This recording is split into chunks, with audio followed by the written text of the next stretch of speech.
Donc, je me présente, je m'appelle Carole Bouchu. Mon homme s'appelle Nicolas Bouton. Nous sommes la famille Bouton-Bouchu du département de l'Ain, en France. Nous avons expédié aujourd'hui 2 colis. L'un en direction du Sénégal, l'autre en direction de l'Algérie. Je ne suis pas quelqu'un de célèbre et je ne compte pas le devenir, sincèrement. Alors, franchement, je laisse ça aux autres. Je ne vaux rien. Ce que j'envoie ne vaut rien. Ce sont juste des trucs, des petits gestes.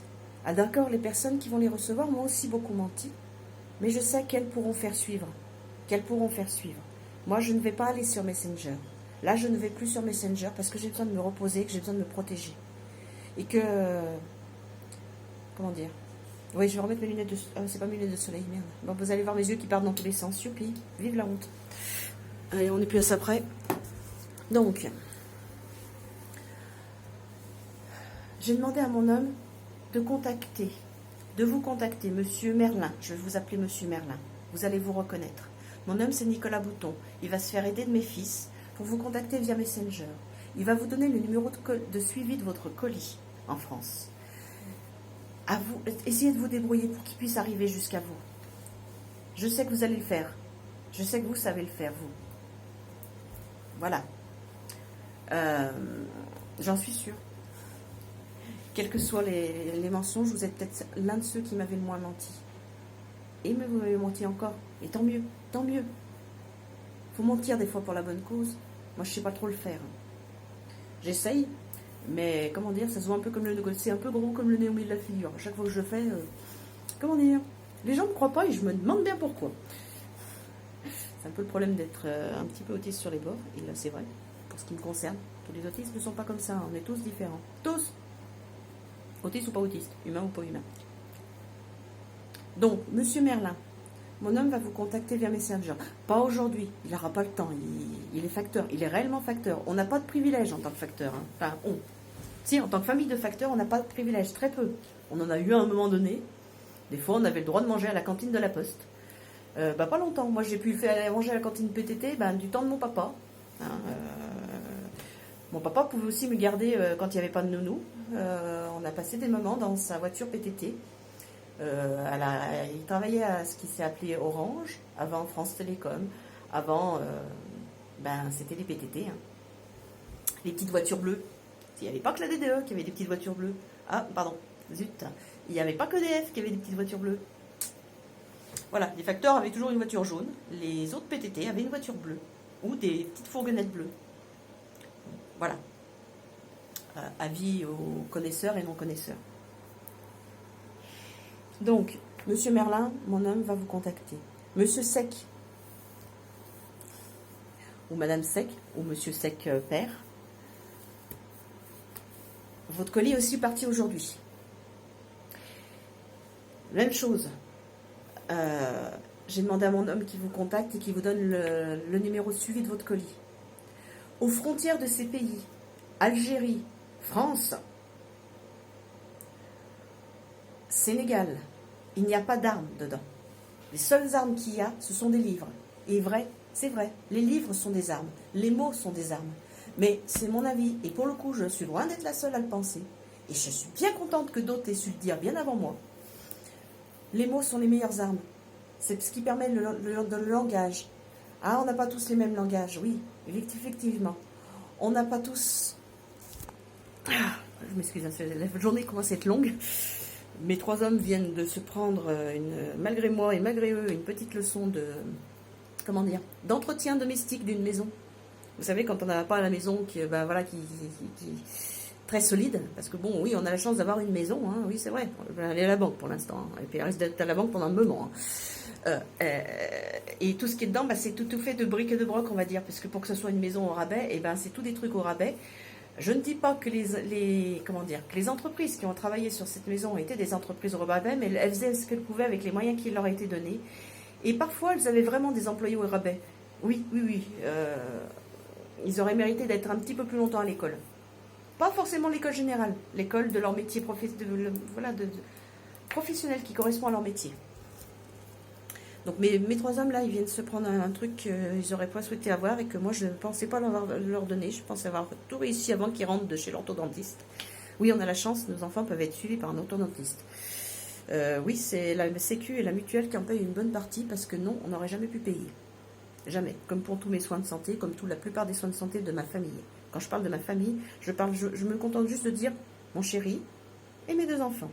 Et Bibi. Titine, c'est la voiture, même si mon deuxième prénom a été Albertine. Sur les papiers officiels, il n'est jamais apparu. Donc, on ne m'appelle pas Titine parce que je ne vais pas comprendre, je crois qu'on parle de ma voiture. Bibi. Ça va bien, Bibi, ça marche pour tout le monde. Ou Bip Bip. Quand j'étais ado, il y en a qui m'appelaient Bip Bip. Je ne comprenais pas pourquoi. Au collège, on disait que j'étais un peu space. J'ai mis des années à comprendre ce mot. Parce qu'au collège, je ne parlais pas anglais du tout. Ou très peu, mais dans ma tête. Donc, je ne le savais pas. Bon, c'est pas grave. Parenthèse à part. Donc, mesdames et messieurs aux frontières de France, d'Algérie et de Sénégal, il n'y a pas d'armes. Les objets qui sont dedans sont réellement sans valeur, s'il vous plaît. Si je les envoie à ces personnes, c'est que je sais qu'elles vont pouvoir les faire suivre à d'autres personnes. Ou pas. C'est pas grave. Tout le monde a besoin d'un peu de rêve, d'un peu d'espoir ou quoi que ce soit. Nous, on n'a pas les moyens financiers de faire quoi que ce soit. Là, oui, on a investi. Oui, on a investi. On n'a pas fait de don à une association. On n'est pas passé par les associations. C'est pas que ces associations n'ont aucun mérite. Au contraire, elles en ont plus que tout. C'est que, pour ma part, je préfère passer en dehors, sans intermédiaire. Mon homme a souvent, malgré lui et contre sa volonté, a souvent dû jouer les intermédiaires, et là, il est amené à le faire bien plus souvent qu'il ne le souhaite, et que moi-même, je ne le souhaite. Donc, mesdames et messieurs, s'il vous plaît, j'ai désinfecté au maximum ce qui était dans ces colis, parce que ce sont des livres d'occasion, pour la plupart. Ce sont des livres qui traînent dans nos bibliothèques, ce sont des livres, d'accord, c'est idiot, n'est-ce pas, parce que ça va dans des pays où ça craint rien, ils ont la virus ou quoi que ce soit. Et alors je leur ai promis que je le faisais. Les livres qui sont partis lundi, la dame qui m'a aidé à les poster, parce que j'ai pas pu le faire moi-même, ils avaient été désinfectés. Mais après, bon bah voilà, je comptais aller moi-même à la Grand Poste de Bourg pour pouvoir au moins leur mettre un colis un peu plus sécuritaire. Comme les deux autres colis que mon homme a été obligé de poster lui-même aujourd'hui. Je voulais le faire par internet parce que c'était plus simple pour moi, parce que ça me permettait justement de cocher toutes les cases, etc. Sauf qu'on n'a pas pu le faire, j'ai pas pu le faire. Je n'ai pas été en mesure de le faire. Pas parce que j'en étais empêchée par quelqu'un, parce que j'en étais empêchée par mon affaiblissement physique, mon affaiblissement intellectuel, parce que l'intellect, c'est aussi du physique. Et je peux vous dire que pour quelqu'un d'aussi orgueilleux que moi, dire que je suis affaiblie intellectuellement, ça me fait mal au derche. Au derrière, au postérieur. Vous savez, le machin sur lequel je suis assis, où j'ai plus assez de graisse et que j'aimerais bien en avoir un peu plus, parce que c'est quand même plus confortable. Voilà.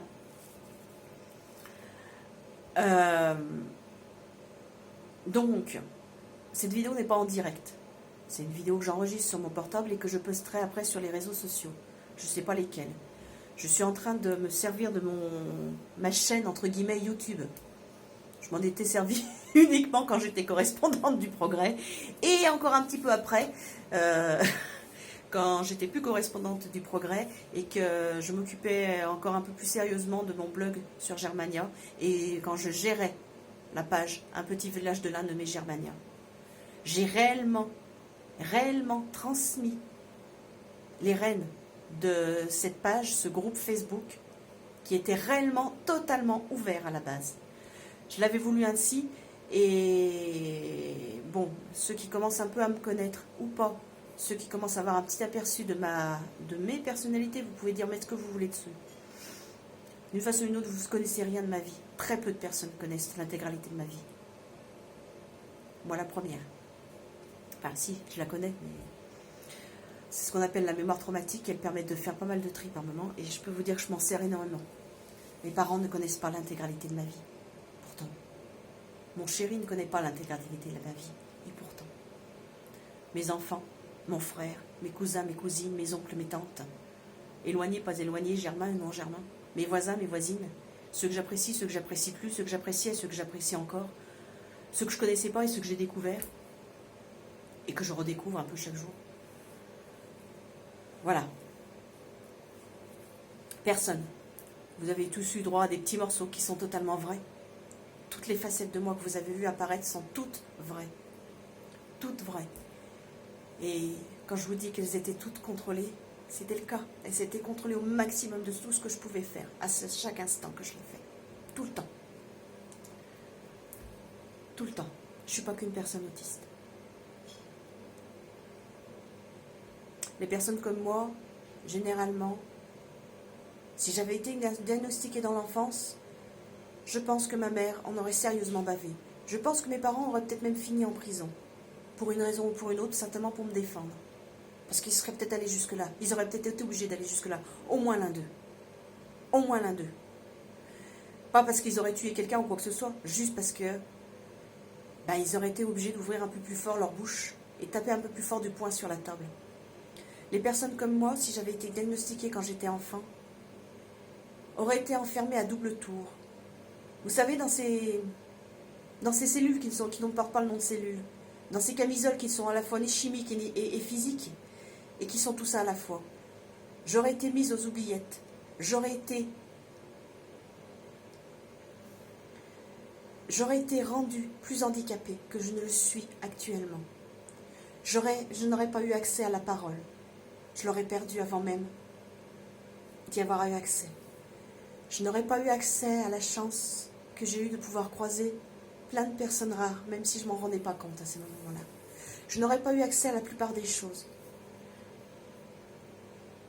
Et oui, maman, tu sais, je vous ai dit que à 20 ans, je serais déjà morte. Parce que je me serais moi-même flinguée, oui. Mais si j'avais été diagnostiquée enfant, et tu le sais, ma pauvre maman, et mon pauvre papa, tu le sais aussi. Si j'avais été diagnostiquée même toute petite enfant, avant l'âge de mes 2 ans, à ce moment-là, dans la société comme elle était à cette époque-là, votre fille vous aurait été arrachée. Là, tout ce que vous avez réussi à faire avec les cousins, avec vos frères, vos sœurs ou quoi que ce soit, cette préservation de la famille, cette protection de la famille, gardez votre enfant au sein de la famille, gardez un enfant au sein de la famille. Vous n'auriez pas pu le faire et vous le savez. Vous le savez tout autant que moi. Alors quand je dis que vous êtes les parents les plus formidables que j'ai eus, c'est la vérité. C'est la vérité. Mes beaux-parents, ceux de Nico. Oui, ils sont formidables aussi, je les aime de tout mon cœur. Et mon Dieu, ce qu'ils auraient été démunis face à une fille ou un fils comme moi.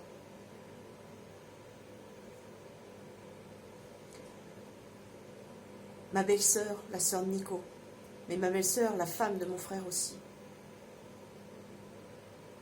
Vous ne me connaissez pas. Parce que mon frère, parce que votre frère, votre chéri, ne te connaissent pas. Frangin, tu ne me connais pas encore. Non, tu ne me connais pas encore. Moi, je te connais à peine. J'étais obligée de te zapper une grosse partie de ma vie. J'ai pas eu le choix. T'es arrivé comme un coup de pouce, un coup de bonheur. 2 ans d'écart à peu près. Tu m'as sauvé la vie en arrivant. Tu m'as sauvé la vie et t'as sauvé celle de ta mère et ça fait sauver celle de ton père. T'as sauvé celle de toute ta famille indirectement. Oui, j'étais un peu jalouse de tes jouets, mais pas parce que je pouvais pas jouer avec. Juste parce que j'aurais aimé pouvoir y jouer comme tu jouais avec. J'aurais aimé savoir jouer. Oui, je faisais semblant de jouer, c'est vrai. J'ai été une petite fille qui faisait semblant de jouer. Oui, j'ai des souvenirs, des bons. Oui, j'en ai d'autres. Un peu plus compliqués et heureusement la mémoire traumatique a bien fait son effet. Et heureusement, la volonté en a fait beaucoup plus. Oui, faut pas être triste, faut pas être peiné, faut pas avoir de la pitié. Mon Dieu, s'il vous plaît, pas de pitié. Si vous voulez donner de la pitié, allez la donner à ceux qui l'en demandent. Moi, j'en demande pas. Ce message s'adresse aussi à mes amis. Non, je ne vous demande pas votre pitié, je ne vous demande pas d'être à la place, je ne vous demande pas de m'aider. Quand je vous demande de m'aider, je vais vous le faire. Je vais le faire clairement, vous le savez. Vous savez, je ne sais pas faire autrement, je vais aller droit au but. Je vais appeler, des fois, maman, je vais dire « j'ai besoin de votre aide ». C'est pas grave si vous ne pouvez pas le donner à ce moment-là. C'est pas grave, parce que si je le fais, c'est que je sais que, à la fois, si vous n'arrivez pas à me la donner, ben vous pourrez encaisser. Peut-être pas sur le coup, peut-être pas sur le coup, mais vous pourrez encaisser. Et quand je vous le demande, là, maintenant, il va falloir que vous m'aidiez d'une façon ou d'une autre. Ma Madeleine de Proust, puisque je vous ai appelé comme ça sur une autre vidéo. J'ai honte, mais ça vous va tellement bien. Ça irait à votre homme aussi, et à vos enfants, avec un petit peu plus rock'n'roll. Ou un petit peu plus naturel, quelques petits poissons dans l'air. Oui.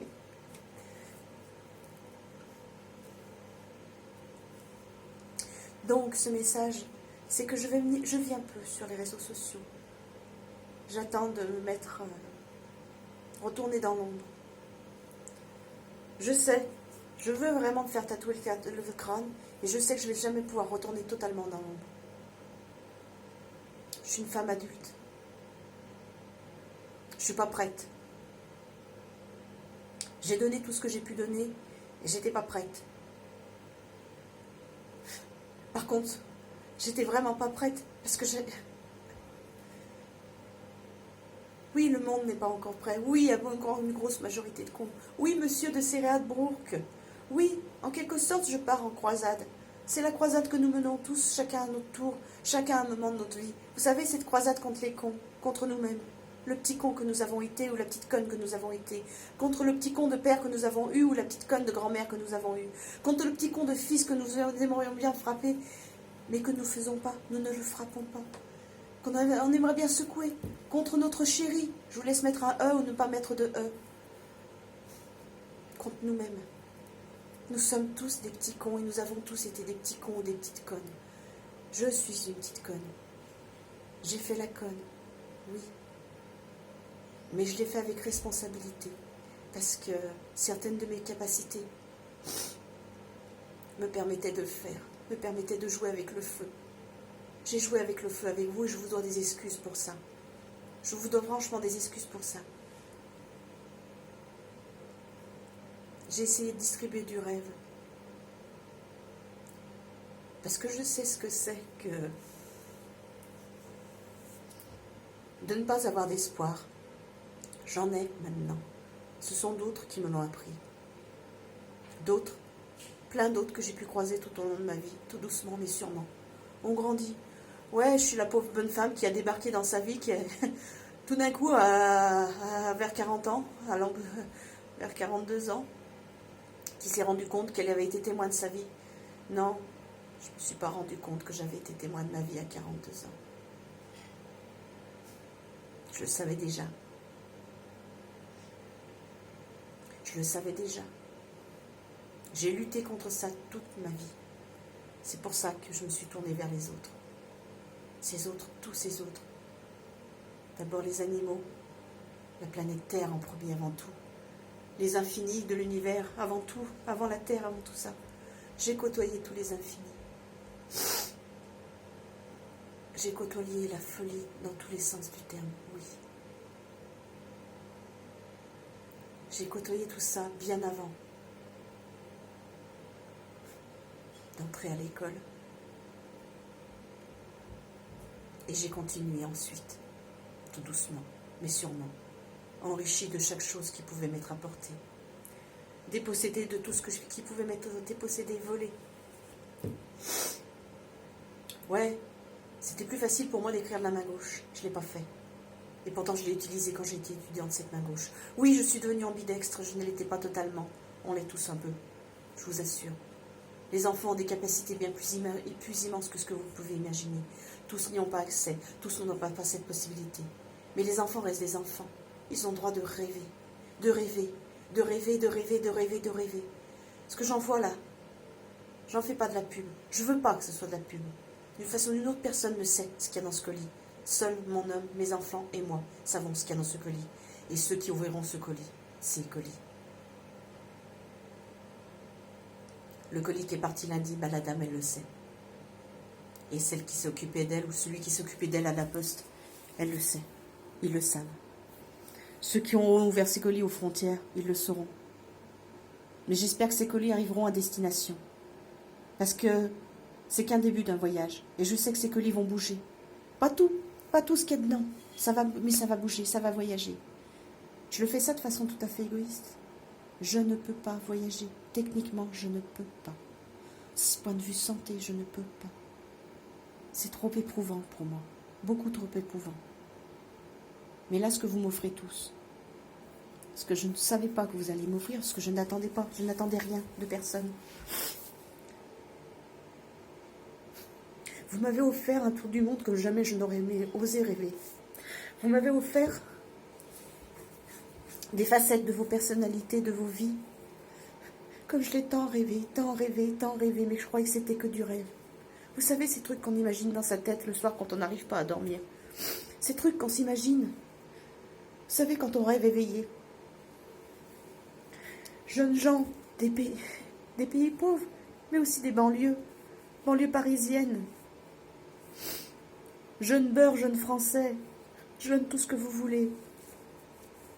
Waouh, Marseille est dans la place, oui. Marseille est dans la place. Je l'ai dit ça dans un message. J'ai répondu, je ne sais pas s'il est arrivé à destination.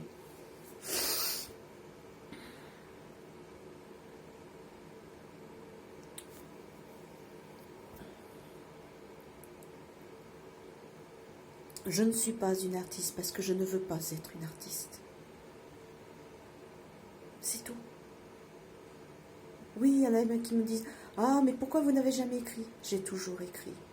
Toujours. Même quand je ne savais pas écrire. J'ai cherché à communiquer. Toute ma vie. Là, je ne sais pas si j'ai réussi. La chose qui est sûre, c'est que je ne suis pas la seule.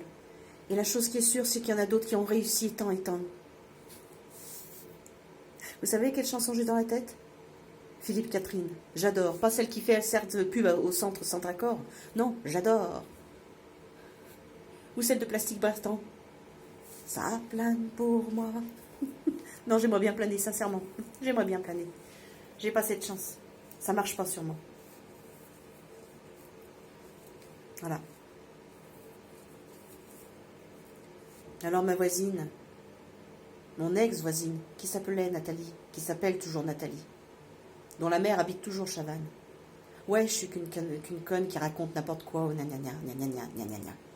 D'accord, pas de problème. Mais en attendant, si vous voyez cette vidéo, j'ai bientôt vous débloquer. Mais d'une façon ou d'une autre, si vous avez être un minimum intelligente, vous avez pu avoir accès à toutes mes vidéos. Même si je vous avais bloqué. Prenez la peine de les regarder jusqu'au bout. Prenez la peine de les regarder jusqu'au bout. Et oui, vous êtes une petite conne que j'ai voulu baffer plus d'une fois. Et oui, rappelez-vous, j'ai